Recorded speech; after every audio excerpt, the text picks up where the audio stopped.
Each motorcycle has its own identity, characteristics that make it unique and fun to ride once you figure out the techniques needed to harness its full potential. That isn't to say that motorcycles don't have their shortcomings.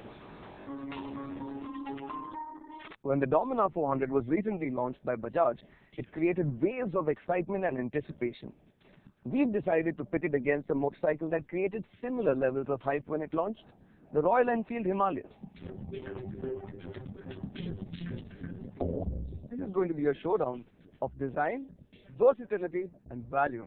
After all, both these motorcycles are designed with touring in mind, hold the attention of riders with a similar sort of mindset, and fall within a similar price bracket. The Dominar 400 is styled along the lines of a new age naked sports tourer, while the Himalayan is clothed in adventure tourer garbs. But Bajaj have decided to call the Dominar a power cruiser. Its headlight setup appears quite beefy, but it looks mature and proportional. And with those mosaic-like LEDs, it looks fresh and appealing. When viewing this duo alongside each other, although the Dominar does have muscular styling, it's clearly the more compact of the two. And the Himalayan, with its adventure-oriented styling, has a sort of raw and rugged charm. Its purposeful and bare-bones stance may not appeal to riders that prefer the smooth and flowing lines of the Dominar. Bajaj have given the Dominar 400 a split instrument console, with the handle-mounted one being all digital and quite easy to read, and the tank-mounted LED strip housing the warning lights. However, with a full-face helmet on, the tank strip is below your field of vision and becomes hard to see. The Himalayan keeps things simple with its instrument cluster. Although it does look a bit cluttered, it gets an analog speedo, tacho and fuel gauge and gets a digital readout for the odometer and trip meter. The Himalayan also gets a temperature gauge, a gear indicator and a digital compass for when there isn't a road in sight. Bajaj's fledgling appears to have the better tank design of the two. It appears well sculpted and mature. The Himalayan's teardrop-shaped tank is designed to accommodate riding in the standing position to make off-road riding easier. The Dominar's tail end looks nice and thick and sports Bajaj's typical vertical twin-strip setup, while the Himalayan gets a raised rear fender in keeping with its off-road friendly theme. The Dominar's split seat setup is wider and it gets a very neutral seating geometry with a slight lean into the handlebars. The narrow seat on the Himalayan is also reasonably comfortable, and although the bike seems so much taller, it shares its saddle height with the Dominar at 800 mm.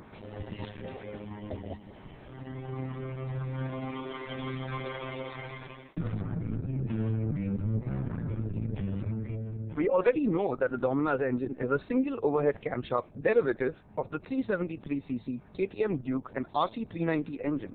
It has over-square bore dimensions and comes with Bajaj's triple spark technology. And while this fuel-injected liquid-cooled engine may produce less power than the KTM, it's no slouch at all. It feels punchy and strong and pulls in a very linear manner to its rev limiter, which is close to 10,000 RPM. Gear shifts up and down the 6-speed gearbox feed in with a precise, light feel. The bonus here is that the Dominar also gets a slipper clutch, which steps in to allow hard downshifting from high speed.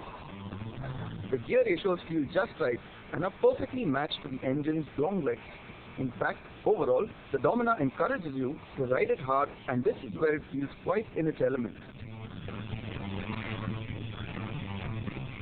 The Himalayan's engine, on the other hand, this 411cc single-cylinder unit at under square dimensions relies on a simple layout with a single overhead camshaft and two valves.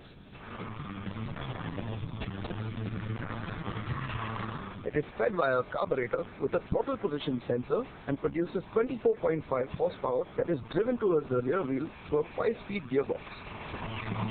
Although this gearbox may feel a bit notchy when shifting at the wrong RPM, which is a hassle when riding in city conditions. The tall gear ratios ensure a cruising agenda when on the road, and when off the road, the tall ratios mean you don't have to shift gears too much. Once you spend a bit of time in the saddle, one thing that becomes apparent on the Dominar is the vibrations. Anything past 4,000 RPM will have a light buzz that creeps in from the handlebar, seat and foot pegs. The Himalayan isn't vibration-free either, but it simply isn't as noticeable as on the Dominar. One place the Dominar really shines is in the braking department. The 320mm disc at the front and the 230mm one at the rear do a phenomenal job of bringing the motorcycle to a halt. The front brake feels sharp and precise, while the rear one feels more progressive. Coupled up with the MRF, the Rev C1 tires and the twin-channel ABS, our V-Box figures reveal the Dominar comes to a complete stop from 60 km per hour in just 2.02 seconds and 17.20 meters. The Himalayan's brakes, on the other hand, tell a slightly different story. While it gets a slightly smaller front disc at 300mm and a slightly larger rear one at 240mm, it simply cannot keep up with the Dominar in sheer stopping power. Quite in contrast, in fact, the front brake feels more progressive, while the rear brake feels sharp, which may not be that great on the road, but off-road, this setup actually works well and keeps the front from locking up, while the rear does and allows you to tighten up your turns and use it to steer. While it is amply clear that the Dominar is the sportier handler of the two, the soft suspension setup on the Himalayan means you're just going to glide over bad roads. A place where the Dominar's stiff setup does make sure things get quite bumpy. The Dominar gets a set of beefy 43mm telescopic forks at the front, while the rear is armed with Bajaj trademark Nitrox 2-stage adjustable monoshock system. While the stiff setup will make riding over bad roads quite a hassle, the flip side is that the firm setup is what gives the Dominar sporty handling and excellent high-speed stability, and the bike turns into corners with a fuss-free neutral manner. The Dominar 400 gets a perimeter-type frame formed from steel spars and backed up by a precision-pressed steel swing-up. The chassis setup is what makes the weight of the motorcycle feel so well distributed. It's hard to tell that the Dominar at 182 kgs has exactly the same curb weight as the Himalayan. The Himalayan's weight is a bit more noticeable. This does feel like a large motorcycle. The chassis is a steel semi-double cradle frame, while suspension duties are taken care of by a pair of 41mm conventional forks and a single rear shock. Both ends deliver relatively long travel, 200mm at the front and 180mm at the rear. What this means is that on the road, there's not much you have to slow down for. And even though this is such a tall motorcycle, it has a more rugged, dual-purpose tires, it handles corners wonderfully. The rigid chassis setup means you can dip into corners, and the Himalayan holds its lines well and gives you the confidence to lean in deeper. Although the large 21-inch front tire means directional changes are not going to be very quick.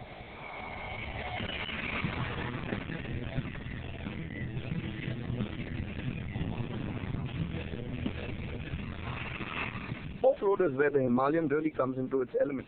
Although the front end does feel a bit too soft and restricts the amount of feedback you need. And if you manage to get a bit of airtime, the suspension does bottom out on landing. Royal Enfield has designed its adventure bike with touring equipment in mind, so the frame includes anchor points for panniers and their supports.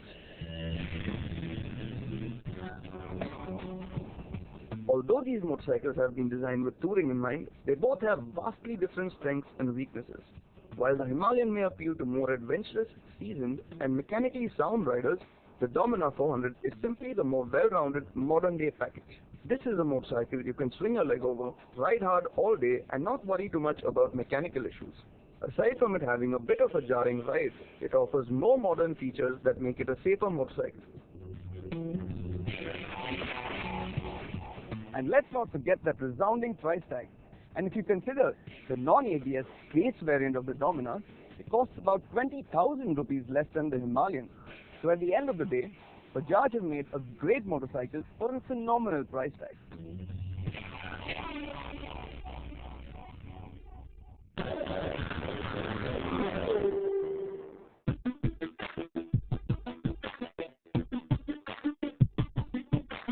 The Grand i10 is Hyundai India's best-selling car, and it's not hard to see why.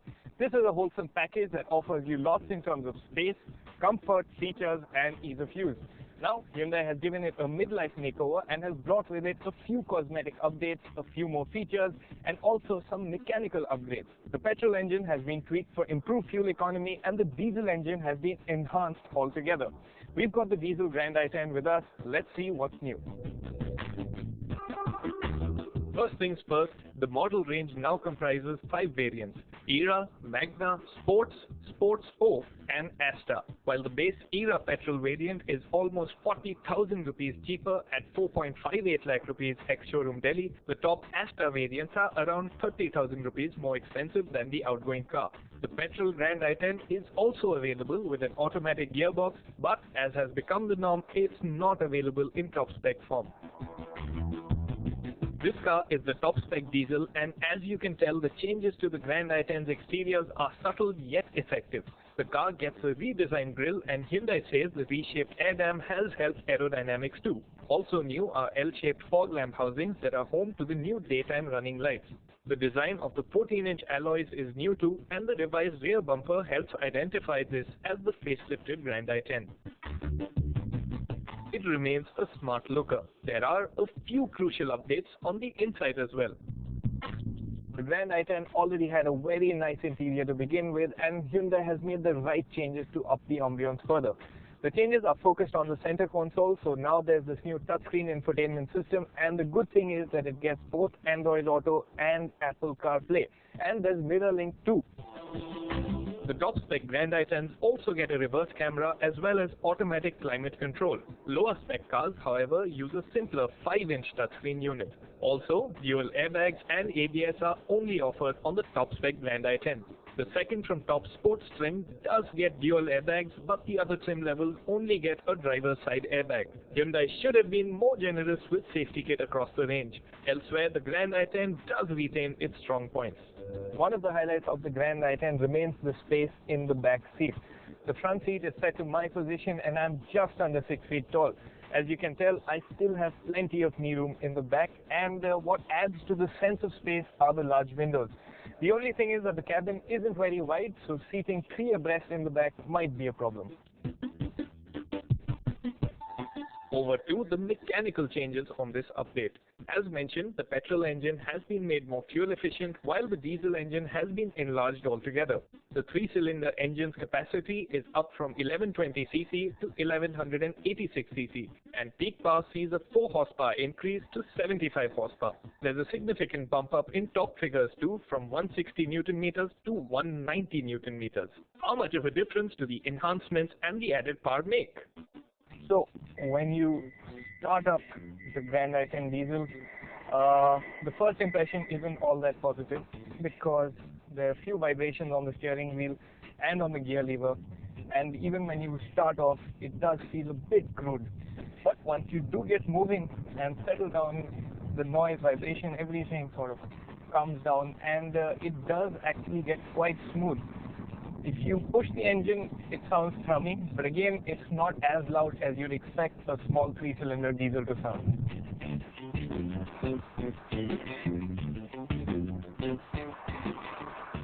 Still, at average city speeds, you won't have all that big a problem with the engine's refinement, nor will you have any issue with the way the engine delivers its power. The good thing about the updated engine is that it's very well suited to urban conditions. So at mild throttle inputs, you can get a move on quite comfortably, and when you do want to overtake, just press down a bit harder and you get ready access to power. So there's no real turbo lag that you're dealing with. It's smooth, linear, and very friendly. In fact, real-world performance is significantly better than before. But good as the Grand i10 is in the city, it does feel a bit out of its comfort zone on the open road. You can tell that it doesn't have as strong a mid-range or isn't as peppy as Maruti and Fiat's 1.3-litre engines. The power band is wider than before, but you'll be best off upshifting early. In effect, the Grand i10's diesel engine feels a touch down on excitement to the motors on rivals like the Ford Figo. But then, the Grand i10 isn't intended to be a thrilling car to begin with. The Grand i10 may not be an exciting car to drive, but it's all about ease of use here. The steering is light, the clutch is light, the gear lever is easy to operate. So this is a very easy car to live with, and that is the underlying theme for the Grand i10. There's more to like about the Grand i10 too. The Grand i10 was a nice riding car to begin with, and Hyundai has made tweaks to improve suspension refinement. So even when you go over a pothole now, you hear less of it, and well, it's also feeling slightly better. There's less bobbing and pitching too, the steering has more self-centering action, and there's generally a greater feeling of control at the wheel.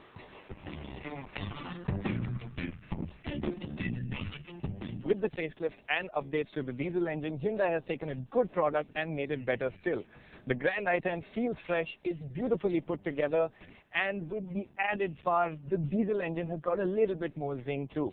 Sure, more power for the diesel would have been better, and the Grand i10 still lags behind the competition in terms of safety equipment, but when you judge the Grand i10 for what you pay for it, you'll understand why over 10,000 buyers put their money down for one each month. This is clearly one of Hyundai's best products.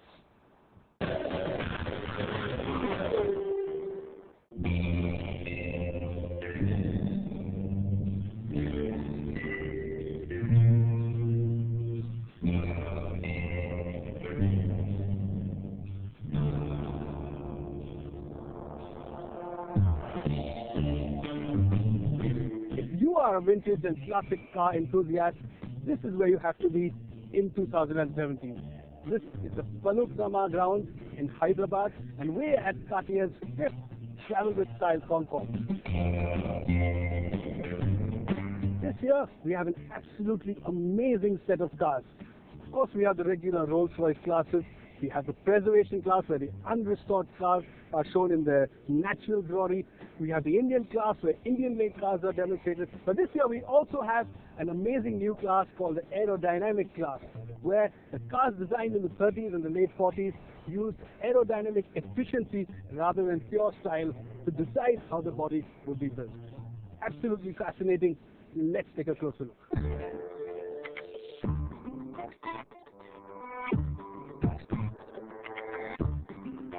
Curated by renowned Indian automotive historian Manvendra Singh of Barwani, the 5th edition of the Cartier Concours d'Elegance has grown in stature. Now recognized as a FIBA event for the first time by the world body that takes care of vintage and classic car matters, even the judging panel tells you a lot about how far Cartier has come. The Indian Concours is also unique in many ways. For one, we have cars here that have been with the same family for generations. In this Concours, there are 7 families owning first owner cars for the last 80 years. In no Concours in the world will you find 7 original families that a grandson comes and says, "This is my granddad's car, and here's the bill." The skill sets of Indian restorers has also improved to near global standards. We highly respect restored cars, but preservation is try to keep the authenticity of it. Let's start with the cars in the exhibition class. Now the 2 cars we have here are in the exhibition class, so they won't be judged for final honors, but they're so fascinating, I have to tell you about them. This one here is the Throne car. The Silver Ghost has done only 350 miles since new, and it's already won honors at the Cartier before. And the one on the left, of course you can see, is plated in gold. It's a gold-plated 1919 45 horsepower Daimler belonging to a businessman in Hyderabad, and it's been infamous for being one of the most expensive restorations. Both cars are absolutely priceless. To see them together, unreal. The other Rolls that created quite a sensation was the winner of the preservation class, a 1921 Rolls-Royce Silver Ghost. And what a story that has around it. Now this 21 Silver Ghost is why I absolutely love the preservation class. This Silver Ghost has been sitting in Vankaner for more than 30 or 40 years. It's been on stilts and it hasn't been used. But recently, the owners decided to move the car. So what did? They did the basics. They changed the oil, they changed the filters, they changed the tires, they put some petrol in the tank, they topped up the oil, they spun the crank, and guess what? It started and it ran. And that's why the Silver Ghost is one of the greatest cars ever. But now let's go from rollers and caddies to the fascinating pre-war era of American aerodynamic cars. The pre-war American aerodynamic class, that's what it's called, these cars that look really sleek and aerodynamic, something that was really unusual in the 30s. Of course, the trend was started by this Chrysler Airflow, and then we had this very rare car which was found in India, a right-hand drive American Hupmobile, as you can see, clearly influenced by the Chrysler here. And when we go ahead, the trend was of course then carried over by cars like the Plymouth. Look at the nose and see how aerodynamically efficient it is compared to something else that was there in the 30s. And then of course there was the icon of its age, this coffin nose Ford. Absolutely brilliant. You cannot confuse this car with anything else. And here, an absolutely stunning peach color. An absolutely fantastic era of cars you just can't replicate. The next car has a truly incredible story. Here's another absolutely fascinating car. This 1914 7-liter Woolsey is considered to be just one of its kind in the world surviving. But equally fascinating is the story about where this car was acquired from. It was bought from an ashram. Now, the ashram can't accept money. So what the current owners did was promise to redo the building. That's how they acquired this car, and it's been with them ever since. 7-liter Woolsey, 1914, extremely rare, extremely interesting. 2 years back, we decided to start on with the restoration of this car. So we required a complete woodwork, bodywork, paintwork, mechanical, upholstery, a totally ground-up restoration. And we've tried to use period stuff like the upholstery material and stuff like that, which has already been aged. So yes, we have really gone an extra mile when it comes to saving the authenticity of the car, although it's a new restoration. To keep things authentic, they even used old leather for the seats and coir instead of sponge. Little surprise then that the car judged as the best of the show was the 1914 Woolsey. In fact, the car won 2 awards at the Cartier this year. And the other big winner of the show was Vivek Goenka, who displayed an incredible 7 cars, the largest by a single owner at the show, and took away 3 class wins. With its collection of stunning cars on display and absolutely the best setting ever, the 5th Cartier Concours d'Elegance clearly made its mark. This one's for the history books.